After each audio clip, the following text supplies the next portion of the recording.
हर युग में भगवान अवतार लेते हैं और अधर्मियों का नाश करके धर्म का स्थापना करते हैं। लेकिन इस कलयुग में क्या होगा जहां सभी लोग अधर्मी हैं? क्या भगवान सभी को संहार कर देंगे? इसका उत्तर हमें श्री श्रीमद् गौर गोविंद स्वामी महाराज देते हैं, जो आज का हमारा विषय है, कलयुग में राक्षस। हरे कृष्ण।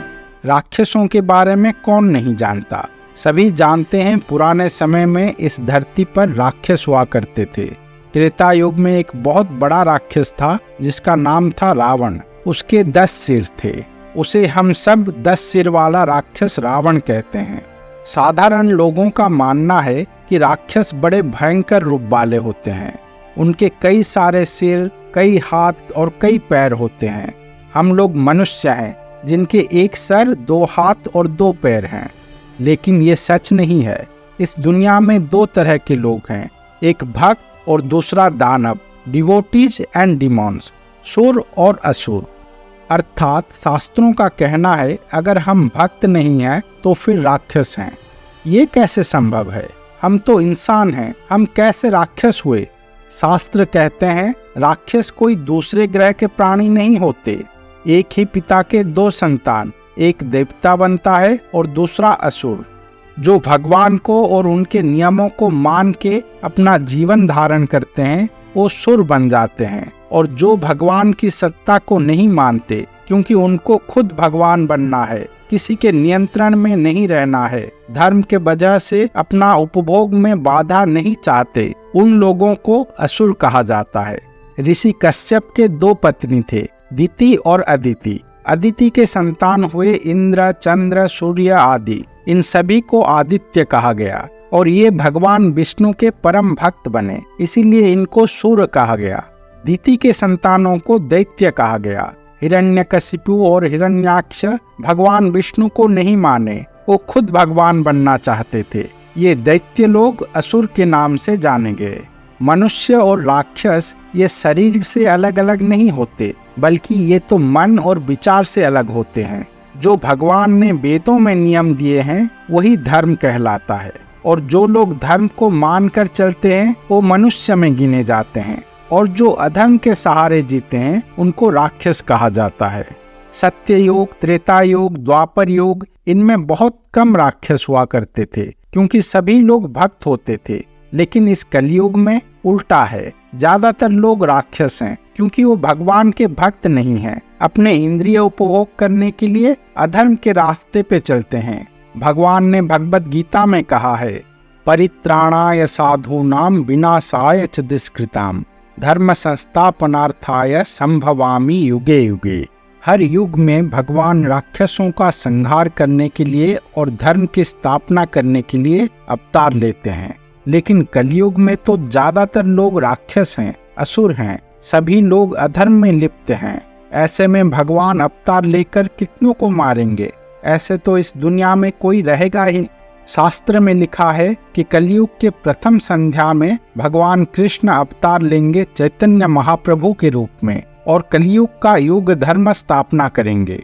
आज से करीब 500 साल पहले भगवान कृष्ण श्री चैतन्य महाप्रभु के रूप में अवतरित हुए इस पृथ्वी लोक पर। लेकिन उन्होंने युग धर्म का स्थापना करने के लिए दुष्टों का संहार नहीं किया, क्योंकि इस कलयुग में तो हर एक प्राणी अधर्म का रक्षक बन के खड़ा है। फिर भगवान कृष्ण ने क्या किया? वो कैसे युग धर्म का स्थापना किए? उन्होंने कुछ अलग किया। अपने इस अवतार में भगवान कृष्ण ने किसी को भी मारा नहीं, किसी भी राक्षस का वध नहीं किया। गलाना काटिलो कारे, हरि नाम दिया हृदय शोधिल जाची गया घरे घरे। ये शास्त्र की वाणी है। जब महाप्रभु आए तो उन्होंने किसी का भी गला नहीं काटा, बल्कि घर घर जाकर हर किसी को प्रेम प्रदान किया। भगवान के दिव्य नाम का कीर्तन के माध्यम से सभी के हृदय में भगवान के प्रेम का संचारण कर दिया। हरे कृष्ण कृष्ण कृष्ण हरे हरे, हरे राम राम राम हरे हरे। जो राक्षस प्रकृति वाले लोग थे, इस दिव्य प्रेम नाम को पाकर उनका हृदय शुद्ध हो गया।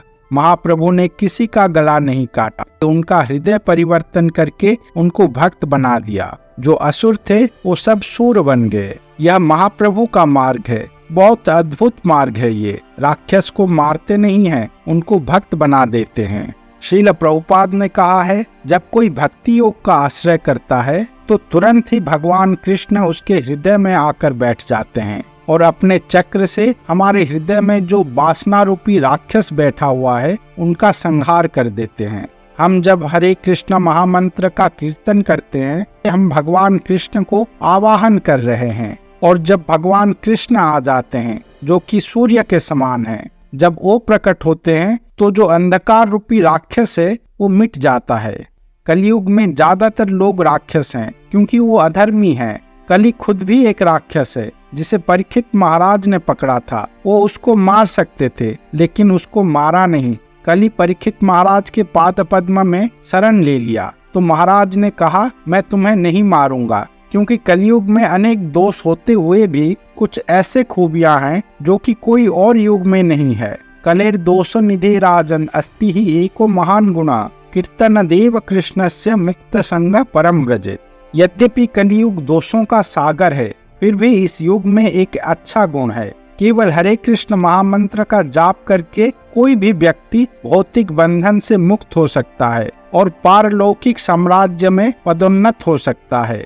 महान गुण, इस कलयुग में एक महत्वपूर्ण गुण मौजूद है। भगवान के पवित्र नामों का जाप करने से व्यक्ति को बहुत आसानी से मुक्ति मिल जाती है। इसके अलावा यदि कोई बिना किसी अपराध के भगवान के पवित्र नाम का जाप करता है तो उसे कृष्ण का प्रेम भगवत प्रेम प्राप्त होता है, जिससे उसे कृष्ण की प्राप्ति होती है। इतनी आसान प्रक्रिया केवल इस कलयुग में ही संभव है, अन्य किसी युग में नहीं है। इसीलिए महाराज परीक्षित ने सोचा, अगर मैं कली को मार डालूंगा तो इतनी आसान प्रक्रिया उपलब्ध नहीं होगी। इसीलिए उन्होंने कली को नहीं मारा। यह कलियुग का विशेष गुण है।